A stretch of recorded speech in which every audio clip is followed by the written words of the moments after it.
I want to talk to you about how God worked in the church that I was privileged to start with 6 families. And with a deep conviction that God wanted to multiply the church, grow the church through the multiplication of the people who were there. And that in the Western culture, too much is laid on the shoulders of the pastor to make it all happen. And our Western style of education and learning, all of that tends to lead us there. So tonight, that's what we're going to talk about. If you came up to somebody and said, I'm lost, what do they say to you? Well, you rotten, mean, terrible, sinful person. Why did you get lost? We can't treat sinful people that way. People are just lost, that's all. How often does evangelicalism have a condescending attitude towards people who just are lost and don't know the way?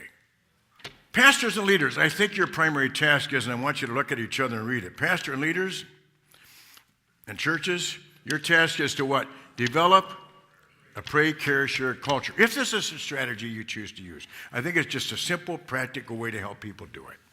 The task is to help people see this as normal. That's my task. And I sought it to go after that task, and it was wonderful to see what happened. And you know what? It took the monkey off my back.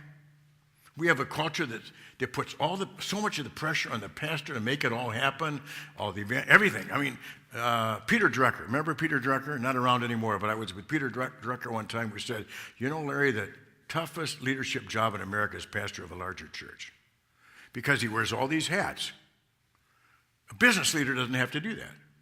He's the management, he's the vision setter, but he didn't also shepherd the people and do all the teaching.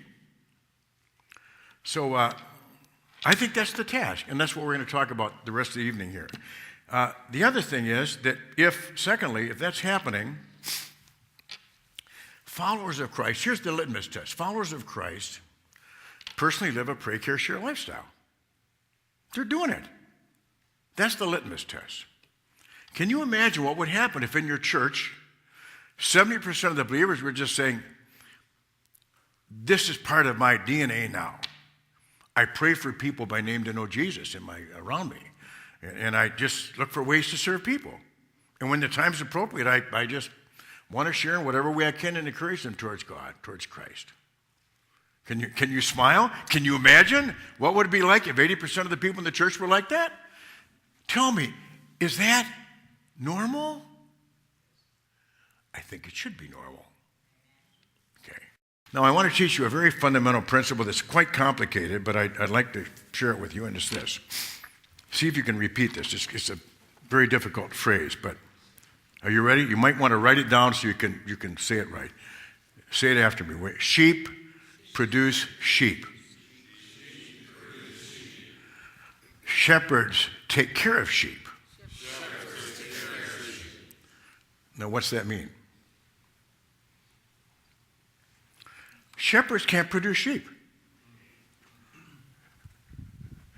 A shepherd's task is to see that the sheep are healthy enough that what? They can reproduce. So you've got a shepherd with 400 sheep.